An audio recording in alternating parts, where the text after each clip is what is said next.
This will either become a great emperor or become a great sage. I will become like this. It can happen to just anybody. Me, a prince, it can happen to me. It can happen to anybody. This is going to get old, this may get sick, for sure this will be dead. In the middle of the night, like a thief, without telling anybody, he slipped out of the palace and left for good. You should not go in pursuit of food because they want to beat the fundamental instinct of survival. But Gautama took it too seriously and just walked. He became all bones. There was a tree branch, a dead branch, he just held on to it. He doesn't have the strength to take the next step, but he's not the kind of man to let go. Then he realized, there's really nothing.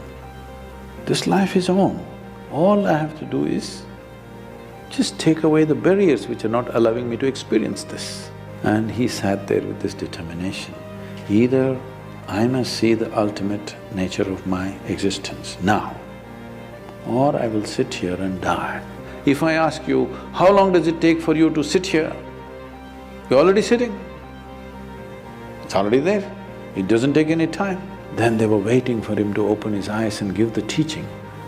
He opened his eyes, looked at them, smiled and said, "Cook something, let's eat." He said, "Cook something, let's eat. We've been wasting our time."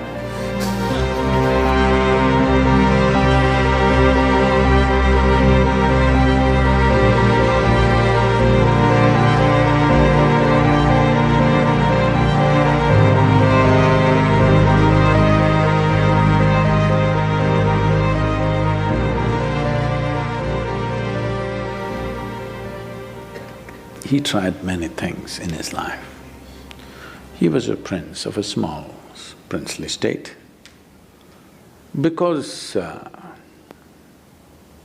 some yogi predicted that this will either become a great emperor or become a great sage. When he made this prediction, the father got little excited. He did not want him to become a great sage, he wanted to become a great emperor. So he decided he will not expose him to… because he thought by being exposed to some suffering or misery, he may turn into a sage. So he kept him in utter pleasure, the best of food, best of clothes, best of pleasures, everything. When he was 19 years of age, he got him married to a very pretty young woman, kept him in a palace secluded from the rest of the society where he lives in pleasure, never exposed to any kind of suffering. One day he thought he will just take a drive through the town. He asked his charioteer to take him across. So he was going and then he saw a man who was old, was going like this. So he had never seen an old man in his life. His father had protected him from all this. He said, what happened to him? So the charioteer said, oh, he's just an old man. How does it happen? He asked. He said, everybody gets old someday. He looked at himself, he was a nice youth. What, me also? He said, yes, everybody gets old. They live long enough, they get old. This was a realization for him, I will become like this. Then he saw a man lying on the street who was ill with something, not able to get up, in great suffering. He said, stop, what is this guy? What's he doing? He said, oh, he's sick, unfortunately. What does that mean? He said, my body, sometimes it gets sick. It can happen to anybody, it can happen to just anybody. Me, a prince, it can happen to me, it can happen to anybody. Then he said, oh, I can become like this. Then they were going further, he was completely disturbed by this. Then he saw a funeral. They were carrying a dead body of a man. What happened to that guy? Oh, he just died, that's all. What does that mean? That happens to everybody without exception. Then he said, what am I doing? Just eating, pleasures, nonsense, what am I doing with myself? And he struggled, he went into turmoil within himself. This suddenly being a prince and these pleasures and all this palace suddenly broke apart for him, and he started looking, what is the point of all this? This is going to get old, this may get sick, for sure this will be dead. What am I investing my entire life in this? But by then he had an infant boy. He looked at his wife and his child, this loving wife and this lovely little baby. He could not leave. He struggled and struggled and struggled. By then, a little over 1.25 years passed.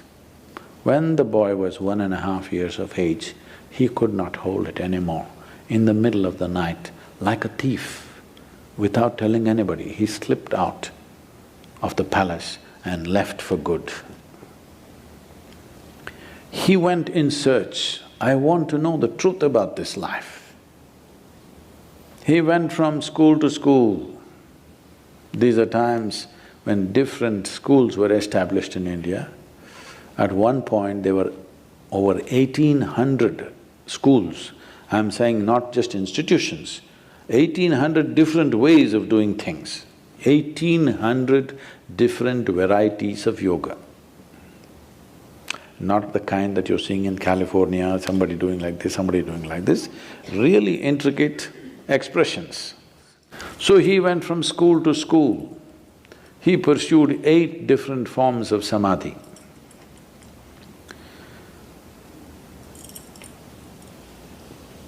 We're talking about samadhi, okay. He pursued 8 different forms of samadhi. He saw all of them were wonderful experiences, but still it did not liberate him. So in this condition, he was walking as a samana. There's a certain system of practice called as samanas. Their fundamental practice is this: they will never ask for food. You should not go in pursuit of food because they want to beat the fundamental instinct of survival. No matter what, you're always going in pursuit of food, please understand this. You may complicate it in so many ways, but fundamentally, you're talking so much about economy means you're just thinking about survival all the time, isn't it? Survival glorified, but still it is survival. So one fundamental sadhana for them is, you never pursue your instinct of survival. You simply keep going. So samanas used to just walk, never asking for food. But the culture was sensitive. If they saw a spiritual person walking, people will cook at home and run behind him and serve him wherever he is, because they know he will not ask for food. Today, if you become a samana, you will walk yourself to death. Those days, people were sensitive to his sadhana and responded. So there were thousands of samanas walking the country. So Gautama became a samana. And even if you are not asking for food, you will walk near a town. So the food will come. But Gautama took it too seriously and just walked. He became all bones, just bones and a bag of skin, like that he became. Then he came to a place where there was a river called Niranjana. Unfortunately, that river is gone now, no more river. Just about 18 to 20 inches of water, maybe moving little rapidly. He stepped into it, halfway down into the river, he did not have the energy to cross. There was a tree branch, a dead branch, he just held on to it. He doesn't have the strength to take the next step, but he's not the kind of man to let go. He held on, we don't know for how long, People say for a very long time. Maybe it was 2 minutes. When you're feeling so weak, those 2 minutes might have looked like many years. Then as he hung on, he just realized, what is it that I'm striving for? What is it I'm wandering the entire country, growing from school to school, learning this, learning that, what is it that I'm looking for? Then he realized, there's really nothing.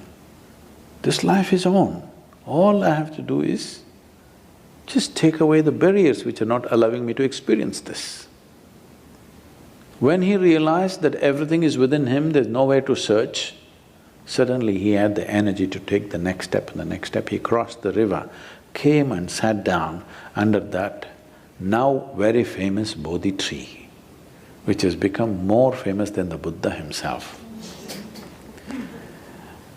A part of the tree, a remnant or a progeny of the tree still exists in Bodh Gaya.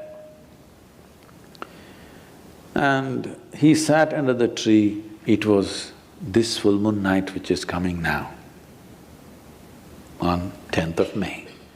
He sat there and he sat there with this determination. Either I must see the ultimate nature of my existence now, or I will sit here and die. I will not open my eyes till I know this. Once he made that resolve, because the only problem is there is no resolve. Every 2 minutes, your intentions are changing. If you are totally on, to know what is within you, how long should it take? It should happen in a moment, isn't it? Because there's no distance to travel. Time is a quantity which is necessary only when there is a distance to travel, isn't it?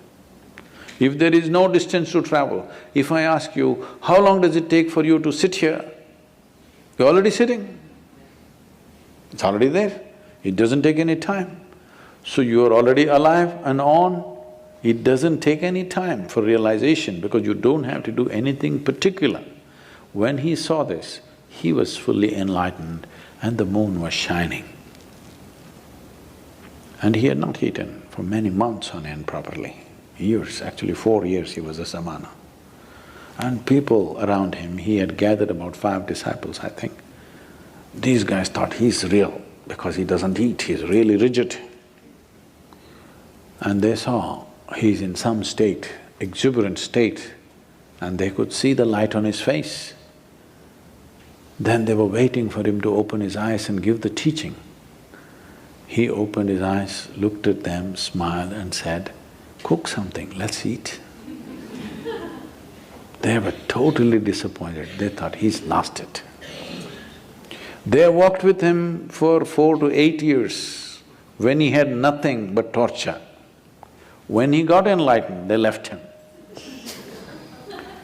because they wanted to hear something severe. He said, "Cook something, let's eat. We've been wasting our time."